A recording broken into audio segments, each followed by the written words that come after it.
কেন নামাজ পড়ো না ভাইয়া? এই বাপ, মুসলমানের বাচ্চা, কেন নামাজ পড়ো না? ছেলেরা আমার, কেন নামাজ পড়ো না? কেন নামাজ পড়ো? মালিক আর কেমনে বললে নামাজ পড়তে? রাসূলুল্লাহ সাল্লাল্লাহু আলাইহি ওয়াসাল্লাম হাসরের ময়দানে জিজ্ঞাসা করবে, উম্মত, পিঠটা তায়েফের পাথরের আঘাতে চাল্লির মতো ছিদ্র বানায় ফেলছিলাম, ক্ষুধার কষ্টে পেটে পাথর বাঁধছিলাম, 3 মাস আমার ঘরের চুলায় আগুন জ্বলে নাই, আমি উম্মত দান দান শহীদ করে রক্তে ভাসে গেছি, 23টা বছর আমি কোনোদিন ঠিক মতো ঘুমাই নাই, এত কাঁদলাম, এত রক্ত ঝরাইলাম, বিনিময়ে তোর কলজাটা নরম করতে পারলাম না, তোর দিলটা নরম করতে পারলাম না উম্মত। আমি আর কত কাঁদলে তুই আমার কথা শুনতাম? আমি আর কত রক্ত ঝরাইলে আমি নবীর কথা মনে পড়তো? বলেন, কি বলবেন ভাই? বলেন, কি জবাব হতে পারে তখন? আল্লাহ আল্লাহ আমাদেরকে বুঝ দান করে। এজন্য চলেন আমরা, আল্লাহ তাআলা আমাদেরকে বলছে, বান্দা, তুমি জান্নাতে যাইতে হইলে তাকওয়া অর্জন করতে হবে। ঈমান তোমারে আমি এমনিই দিলাম, জন্মসূত্রেই মায়ের পেট থেকে বের হইছ, সাথে আমি ঈমানের দৌলত আমি তোমারে দিয়ে দিছিলাম। মুসলমান মায়ের ঘরে জন্ম দিয়া ঈমান আমি তোমারে এমনিই দিছি, সর্বশ্রেষ্ঠ সম্পদ আমি এমনিই দিলাম। এবার তুমি আমারে সাথে আরেকটা নিয়ামত তাকওয়া, এটা সাথে বুঝাইয়া দাও, ঈমান আর তাকওয়া আমার হাতে তুলে দিবা, আমার জান্নাত আমি তোমার হাতে তুলে দেব। এই তাকওয়া বুঝাইয়া দাও। ঈমানের পরে প্রত্যেকটা মুমিনের কাছে, মুসলমানের কাছে আল্লাহর পাকের চাওয়া তাকওয়া। আল্লাহ যেন বলে, ইসলাম তো তোমারে দিলাম, মুমিন তো তোমার পরিচয় হইল, তুমি তো নিজেরাই বলতেছো তুমি মুসলমান, তুমিই বলতেছো তুমি মুমিন। আমরা এখানে বলি না সবাই নিজেরা মুসলমান বলেন? আরে ভাই বলেন না, ছেলেরা বলো ভাই। এই পরিচয়ে কোনো অতৃপ্তি বা অসন্তুষ্টি আছে কারো? তাইলে আমরা আলহামদুলিল্লাহ এই ব্যাপারে আমরা সন্তুষ্ট যে আমি মুসলমান, আমি মুসলমান। তো আল্লাহ তাআলা বলেন, মুসলমানের পরিচয় তো তোমারে আমি দিলামই, এটা তো আমিই দিছি, তোমার কোনো যোগ্যতা নাই, তোমার বাবা মারও কোনো যোগ্যতা নাই। আমি কেন আমার বাপ মার ঘরে জন্ম নিলাম? এটা কি আমার বাপ মায়ের কোনো যোগ্যতা? আমি কেন মুসলমানের ঘরে জন্ম নিলাম? ওই লোকটা কেন হিন্দুর ঘরে জন্ম নিল? এর মধ্যে আমাদের কোনো সফলতা ব্যর্থতার কিছু আছে? না, আল্লাহর দয়া, আল্লাহর দয়া। তো আল্লাহ তাআলা বলেন, ঈমান তো আমি দিলামই, ইসলাম আমি দিলাম, এবার তুমি তাকওয়া অবলম্বন করো। ইয়া আইয়ুহাল্লাযীনা আমানুত্তাকুল্লাহ, হে ঈমানদারগণ, ইত্তাকুল্লাহ, তাকওয়া অবলম্বন করো, তাকওয়া অবলম্বন করো, তাকওয়া অবলম্বন করো। বারবার বারবার বারবার তাকওয়া বুঝাইয়া দিবা, আমি অনন্তকালের জান্নাত বুঝাইয়া দিব। তাকওয়া কি? আল্লাহকে তাকওয়া দিতে বলছে আল্লাহ আমাদেরকে। আমরা মুসলমান, আমাদেরকে আল্লাহর সামনে তাকওয়া দিতে হবে বুঝাইয়া। তাকওয়া কি? 2 জিনিস, 1 তারকুল মুনকারাত, 2 ফি'লুল খায়রাত, সমস্ত গুনাহ ছেড়ে দেওয়া, সমস্ত আমল করতে থাকা। আল্লাহ তাআলা বলছে, গুনাহ ছেড়ে দাও, বন্দিগিতে লেগে যাও, আমার হুকুম পালন করো, আমার নিষেধ বর্জন করো। আমার হুকুম, আমার রসুলের হুকুম যা তা আমারই হুকুম, আমার রসুলের নিষেধ যা তা আমারই নিষেধ। কারণ নবী সাল্লাল্লাহু আলাইহি সাল্লাম নিজের থেকে কিছুই বলেননি, করতেও বলেন নাই, ছাড়তেও বলেন নাই। কথা বলেন না কেন? নবী যা করতে বলছেন তাও আল্লাহর পক্ষ থেকে, যা ছাড়তে বলছেন তাও কার পক্ষ থেকে? আল্লাহর পক্ষ থেকে। তাহলে আল্লাহ এবং তার রসুলের হুকুম এটা বললে যেই কথা, আপনি আল্লাহর হুকুম বললেও নবীজির কথা অন্তর্ভুক্ত। কারণ আল্লাহর হুকুম, আল্লাহর যাবতীয় কথা, কোরআনের প্রতি অক্ষর এই পৃথিবীবাসী রাসূলুল্লাহ সাল্লাল্লাহু আলাইহি সাল্লামের জবান ছাড়া আর কারো কণ্ঠে শুনে নাই। কথা বলেন, কোরআন শরীফের একটি অক্ষরও পৃথিবীবাসী অন্য কারো মুখ দিয়া প্রথম শুনে নাই। প্রতিটা শব্দ কোরআন শুনছে কার জবান দিয়া? রাসূলুল্লাহ সাল্লাল্লাহু আলাইহি সাল্লামের জবান দিয়া। নাজিল তো করছেন আল্লাহ, কিন্তু পুরা 30 পারা কোরআন আল্লাহ নবীজির সিনাত নাজিল করছে। এরপরে বলছেন আমনে কোন, আমনে কোন, তো নবীজি শুনাইছে। এজন্য আল্লাহ তাআলা বলেন, বান্দা গুনাহ ছেড়ে দাও, নেক আমলে লেগে যাও। তাহলে তাকওয়া বলে গুনাহ বর্জন করো। বাফ কষ্ট হইতেছে আমি জানি, রাত হয়ে গেছে, আমি শেষ করতে চাচ্ছি। আমি আপনাদেরকে বুঝাই, আবারও বলি, মনে কষ্ট নিয়েন না। কোন মুসলমান নামাজ পড়ে, সে নামাজি। কোন মুসলমান রোজা রাখে, সে রোজাদার। কোন মুসলমান হজ করছে, সে হাজি সাহেব। এগুলো ঠিক আছে, কিন্তু কোন মুসলমান দিনদার, কোন মুসলমান ফরহেজগার, কোন মুসলমান আল্লাহওয়ালা, এইটা বলতে হইলে শুধু নামাজ, শুধু রোজা, শুধু যাকাত, শুধু জিকির যথেষ্ট নয়, বরং পুরা দিন মানা জরুরি। প্রতিটা হালাল আপনাকেই মানতে হবে, প্রতিটা হারাম আপনাকেই ছাড়তে হবে। আমারও ছাড়তে হবে, আমারও ছাড়তে হবে। সমস্ত ইবাদত করতে হবে। জিকির তো আপনি খুব করেন, মাশাআল্লাহ, অনেক নেকি, কিন্তু আপনার উপরে যে হজ ফরজ। রোজা তো আপনি মাশাআল্লাহ খুব রাখেন, কিন্তু আপনার উপরে যে যাকাত ফরজ, সেটা কই? সেটা কই? আপনি নামাজ রোজা তো মাশাআল্লাহ খুব করেন, কিন্তু আপনার বউ বাচ্চার যে তাদেরকে নামাজ পড়তে বলা, তাদেরকে আল্লাহর ইবাদতের উপরে উঠাবার চেষ্টা করা, এটাও যে আপনার উপরে ফরজ দায়িত্ব, সেটা কই? আপনি দি ফুলারে কিছু কর না। তে আমনের ঘরে 16 বছরের এত বড় ডাকাত কোনোদিন নামাজ পড়ে না, একদিনও ফজরের নামাজ পড়ে না। আপনি এই ঘরে ঘুমান, আমনের ফুলাও এই ঘরে ঘুমায়। এত বড় জানোয়ার আমনের ঘরে ঘুমায় কেন? হ্যাঁ, এত বড় হাইওয়ান, এত বড় চতুষ্পদ জন্তু মুসলমানের ঘরে ঘুমায় কেন? এই নাফরমান কতদিন পরে নামাজ পড়বে বলেন?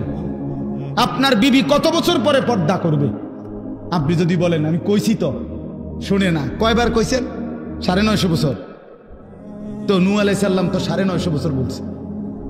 আপনি যদি কইছেন সর্বোচ্চ 10 বার, 50 বার, আর মনে করেন আপনি 50,000 বারে কইছেন, তো 50,000 বার বলার পরে অথবা 3 বছর বলছেন, অথবা 10 বছর বলছেন, তো 10 বছর পরে আর বলতে হবে না, এই ছুটি আপনারে কে দিল? আমার কথাটা বুঝছেন? আমি যে হুজুর বিশ্বাস করেন, আমি তারে বলতে বলতে মনে 50,000 বার কইছি, তো আচ্ছা, তো ঠিক আছে, আমি ধরে নিলাম, বিশ্বাসও করলাম। তো 50,000 বার বলার পরে ছুটি, এই কথা আপনারে কে অনুমতি দিল? আছে এমন কোনো অনুমতি নাই।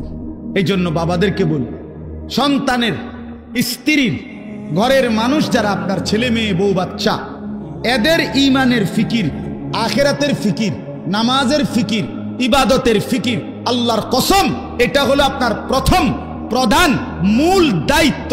ভাত মাছ চাল ডাল, ঘর সংসার ফার্নিচার, বিদেশ কিংবা দেশ, চাকরি কিংবা ব্যবসা, দোকান কিংবা ভিট, ক্ষেত কিংবা খামার, এগুলোর ব্যবস্থা পারলে করলেন, না পারলে যদি না করতে পারেন, আল্লাহর কসম, আল্লাহর কসম, আখিরাতে কোনো জবাব দিতে হবে না।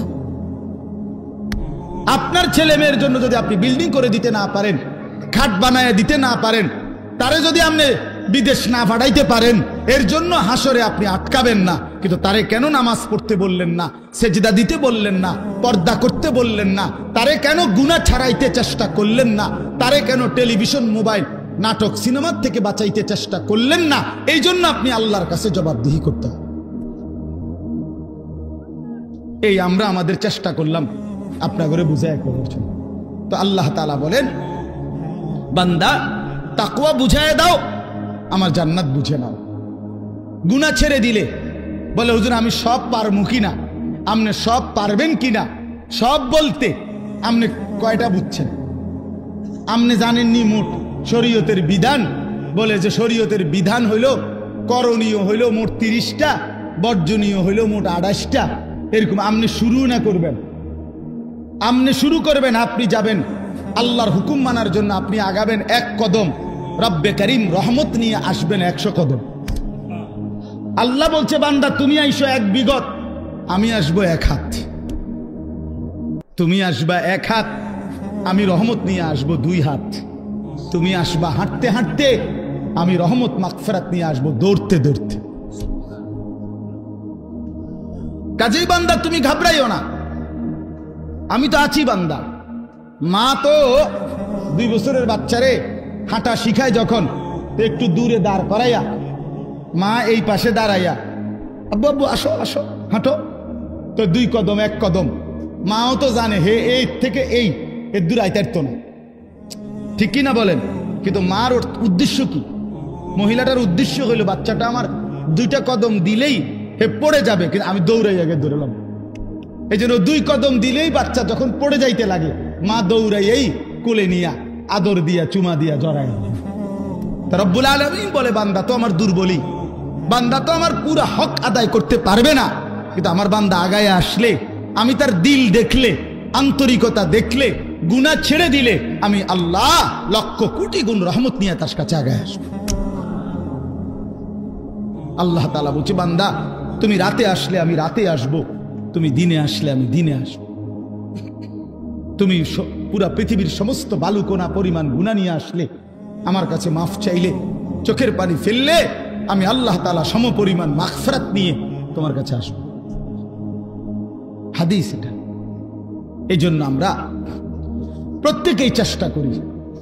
আমার দ্বারা হইতো না এ কথা মুসলমান বলতে পারে না, মুমিন এ কথা বললে হবে না রে বাপ। আপনি পারবেন, আপনি পারবেন। নেক আমল, আল্লাহর হুকুম পালন করার নিজেরও চেষ্টা করেন, বউ বাচ্চার জন্য চেষ্টা করেন। আর যুবক ছেলে তোমরা ভাই নিজে নষ্ট করো না।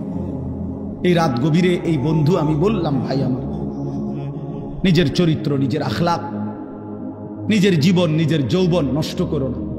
একদিন দুনিয়ায়ও কষ্ট হবে, আখিরাতেও কষ্ট হবে। আখলাক চরিত্র যে নষ্ট করে, এই উলঙ্গ ছবি, নর্তকীর ছবি, জিনা ব্যভিচারের ছবি, নারীর ছবি, আল্লাহর কসম প্রতিটা তোমার যৌবনের শক্তি দুনিয়ার মধ্যেই নষ্ট করে দেয়। আখিরাতের বরবাদি তো আছেই, দুনিয়ারও শক্তি, সামর্থ্য, যৌবন, যৌন শক্তি নষ্ট করে দেয়। এজন্য দুনিয়াও কষ্ট হবে, আখিরাতেও কষ্ট হবে। তুমি ব্যক্তিগতভাবে না জানলেও আমি জানি, হাজারো শত শত যুবকের সাথে আমার ব্যক্তিগত সম্পর্ক আছে, ব্যক্তিগত মহব্বত আছে আমার সাথে। এরকম অসংখ্য যুবকের চোখের পানি এই এতগুলো মানুষের সামনে আল্লাহর কসম আমি দেখছি। তুমি জানো না, নষ্ট নারী, নষ্ট ছবি দেখতে দেখতে নিজের শরীর সক্ষমতা কি পরিমাণ নষ্ট করে ফেলছে। নিজের হাত নিজের নাফরমানি গুনার মধ্যে ব্যবহার করে কি পরিমাণ বরবাদ করে দিছে। সারা রাত নিজের জীবন কি পরিমাণ শেষ করে দিছে। এখন একাকী নিভৃতে কাঁদে, মা জানে না, বাবা জানে না, পৃথিবীর কেউ জানে না, দুঃখে দুঃখে কাঁদে। আমি এমন শত শত যুবক আমাদের সাথে তো কথা বলে, কাঁদে, দোয়া চায়, কি করব বলে। তোমার কাছে তো কইতো না, তোমার কাছে বলবে কেন? আল্লাহ আমাদেরকে মাফ করে দেন। এই জন্য আমি অনেক ছেলে দেখা বললাম, দয়া করে নিজের আখলাক, নিজের চরিত্র নষ্ট করলে মানুষ আর মানুষ থাকে না। তো আল্লাহ তাআলা বলেন, এবার এই তর্জমাগুলো শুনেন, তাইলেই কথা শেষ। আল্লাহ তাআলা আমাদের কাছে তাকওয়া চায়। আল্লাহ বলে আমারে মুত্তাকি পরিচয় দিয়া বুঝায় দাও, তুমি মুত্তাকি, মানে তুমি গুনাহ ছেড়ে দিয়েছ, নেক আমল অভ্যস্ত ছিলা।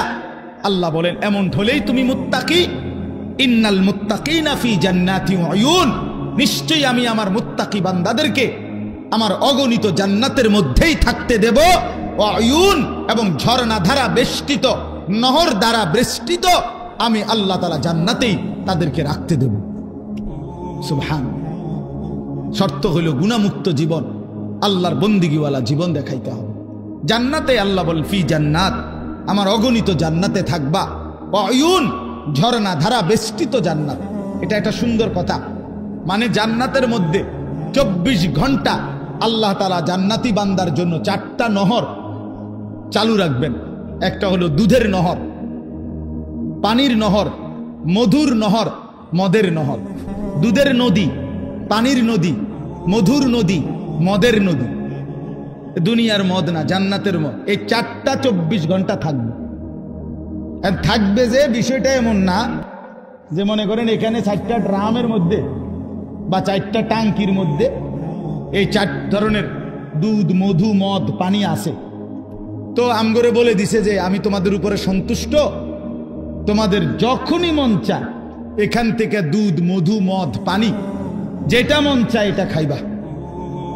মনে করেন জান্নাতে বলল, তো এইটা অর্থ না। এটা যদি হয় তাহলে তো একটা সমস্যা আছে এখানে। ও যে পিছনের যে বেটা, তারা এখান থেকে মধু নিতে হইলে, দুধ নিতে হইলে তো হেন থেকে হাইটে আইতেবে, এনে আইতেবে না হাইটটা, তো এত দূর হাইটতে পাঠার কষ্ট হবে। তো জান্নাতি বান্দা বলবে, আল্লাহ আপনি আমারে এত দূর হাঁটাইলেন, তো আর আমার জান্নাত কি দিলেন? আমরা তো আমার কষ্টই দিলেন কদ্দুর। সুবহানাল্লাহ। তাফসীরের মধ্যে জন্য লিখছে, জান্নাতি বান্দা যখন জান্নাতে যেখানেই থাকবে, দাঁড়ানো, বসা, শোয়া, হাঁটতে থাকুক, ডান দিকে থাকুক, বাম দিকে থাকুক, সামনে থাকুক, পিছনে থাকুক, যেখানেই থাকুক, 24 ঘন্টা তার পাশে এই 4টা নহর, নদী, ঝর্ণা বইতে থাকবে।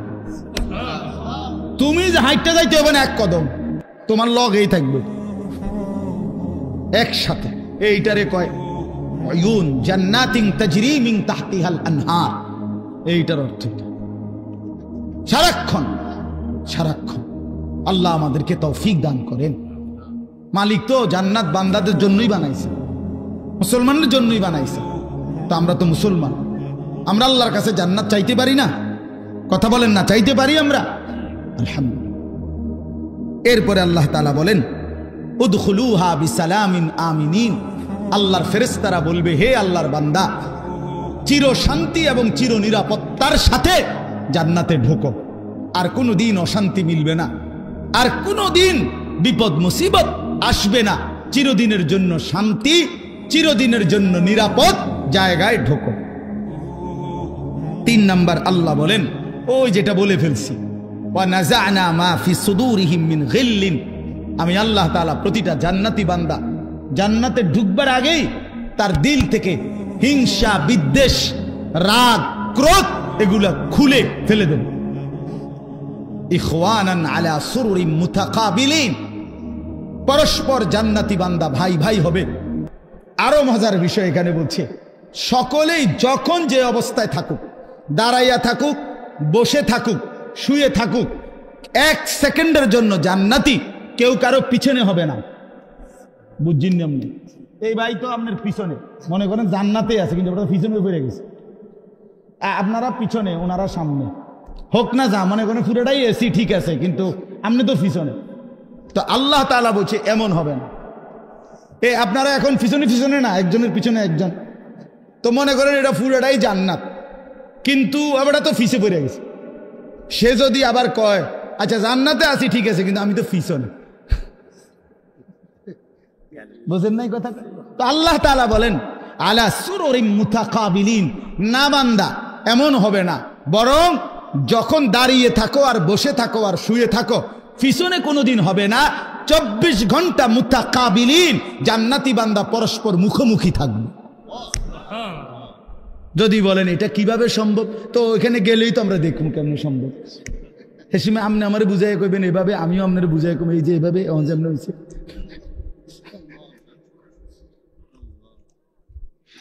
লা ইয়ামাসসুহুম ফিহা নাসাবুন।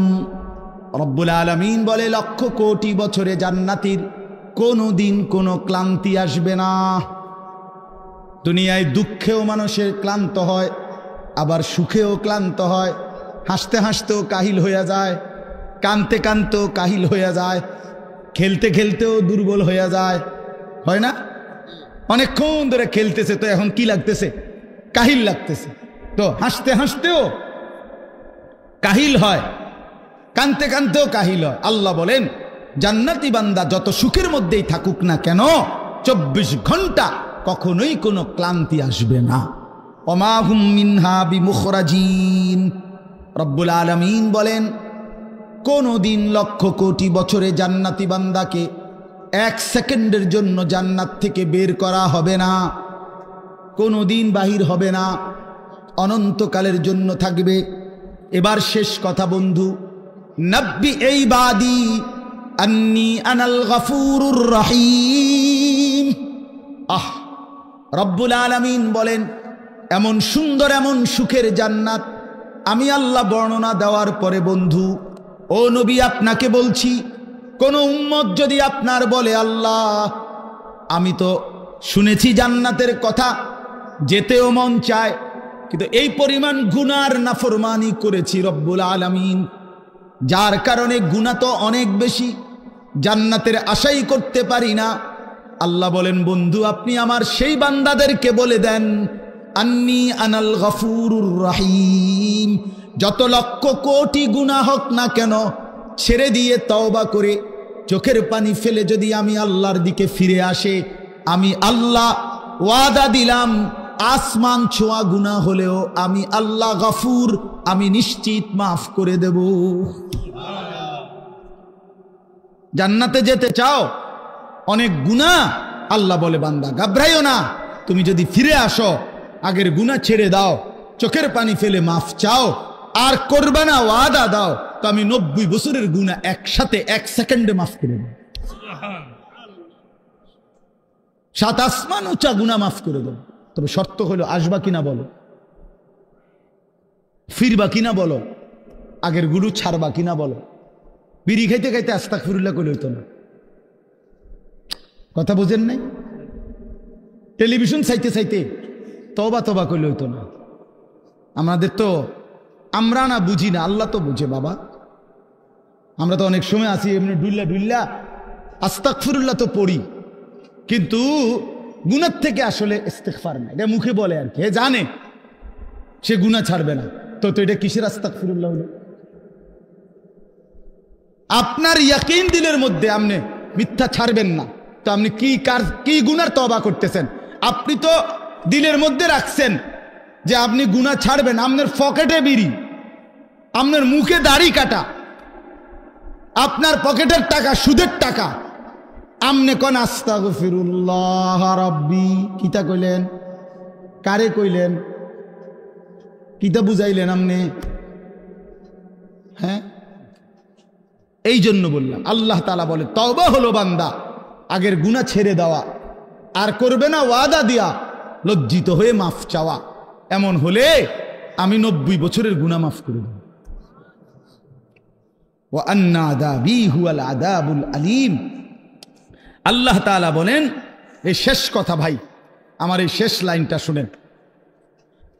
যুবক ভাই তোমরাও শোনো, কষ্ট করছো তোমরা, সবাই মনোযোগ দিয়ে শুনে নাই, আমি দেখছি 2-4টা ছেলে পেলে এমনও যারা মনোযোগ দিয়ে শুনে নাই, কথা বলছে পরস্পর, অথবা একজনের কাঁধের উপরে আরেকজন ভর দিয়ে রাখছে।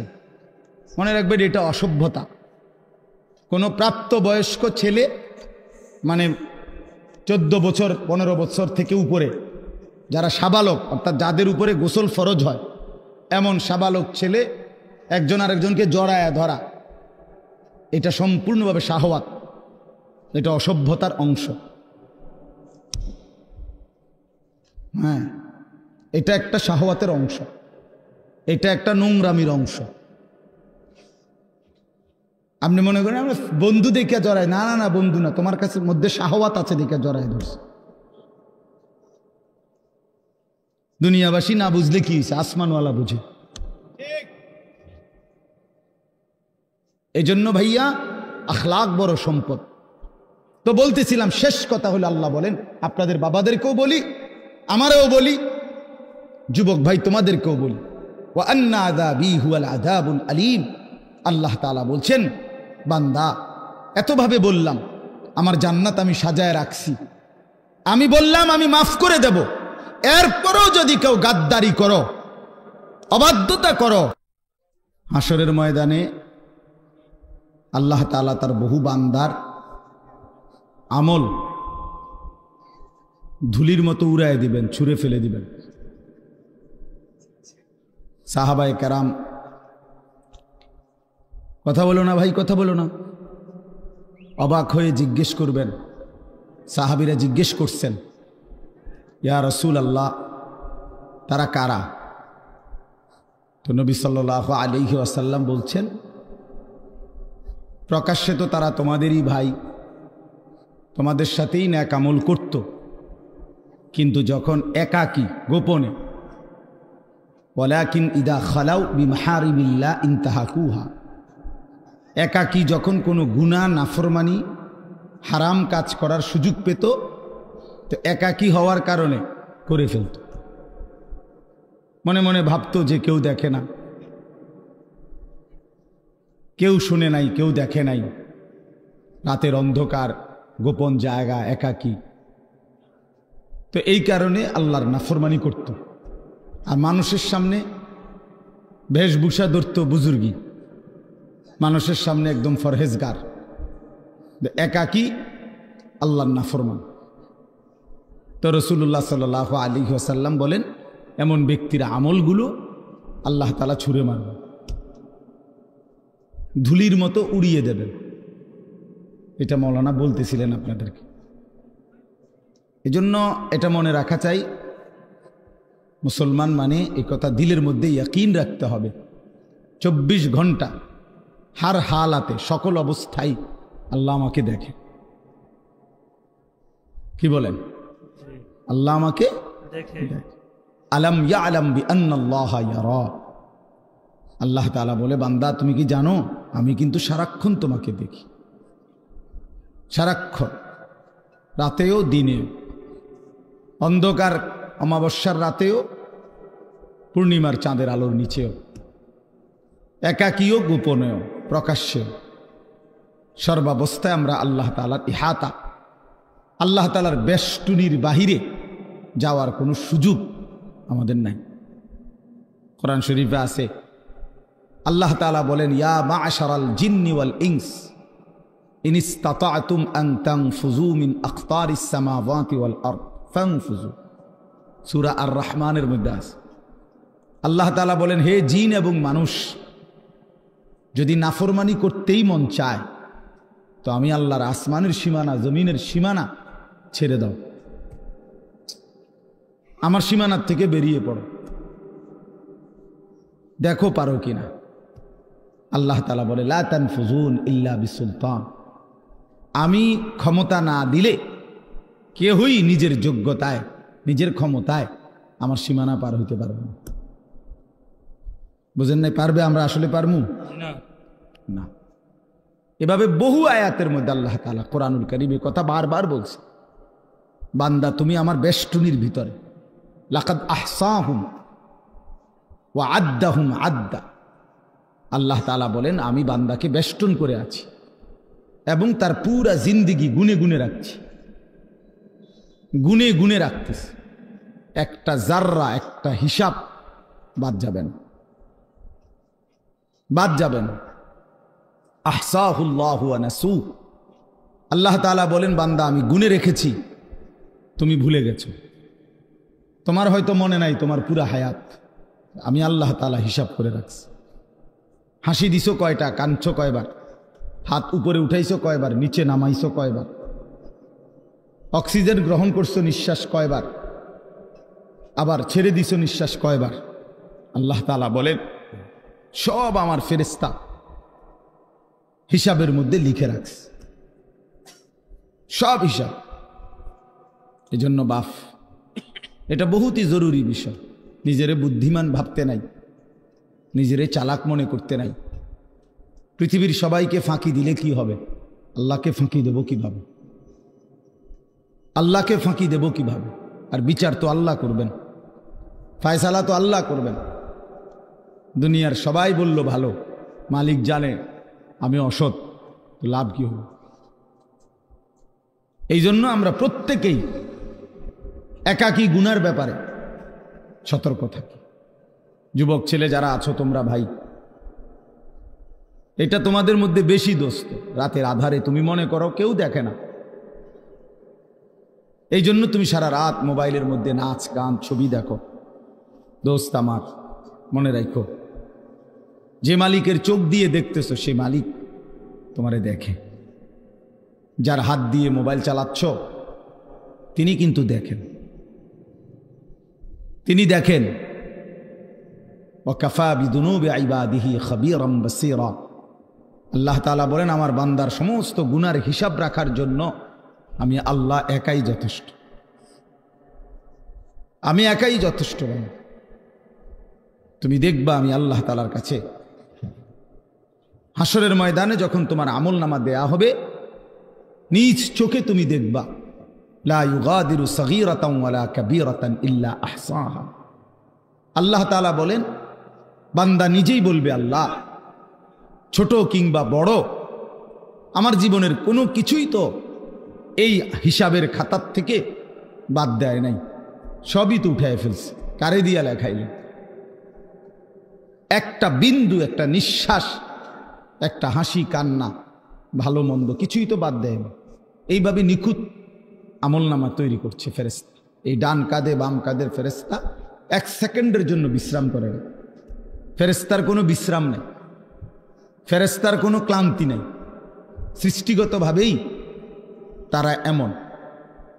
ফেরেশতা আল্লাহর হুকুমের বিরোধিতা করতেই পারে না, ফেরেশতা আল্লাহর হুকুমের অবাধ্য হইতেই পারে না, সিস্টেমে নাই।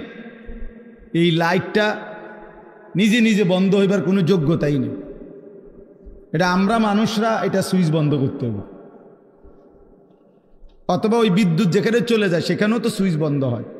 কিন্তু এইটা নিজে যে আমি 1 ঘন্টা ধরে জ্বলছি, এখন একটু বন্ধ হই, এরকম কি ক্ষমতা আছে কি? নাই। ফেরেশতা এমন। এজন্য এটা মনে রাখা চাই। আমার বুঝলেও ভালো, আপনি বুঝলেও ভালো, বয়স্ক বাবারা বুঝলেও ভালো, নওজোয়ান সাথী তোমরা বুঝলেও ভালো। গুনাহ ছেড়ে দেই, আল্লাহর নাফরমানি ছেড়ে দেই। মাঝ বয়সী বাবারা যারা আছেন, হালাল রোজগার করেন, হারাম ছাড়েন, হারাম ছাড়েন। ছেলে মেয়েকে দ্বীন শিখান, নিজেরা আখলাক সুন্দর করেন।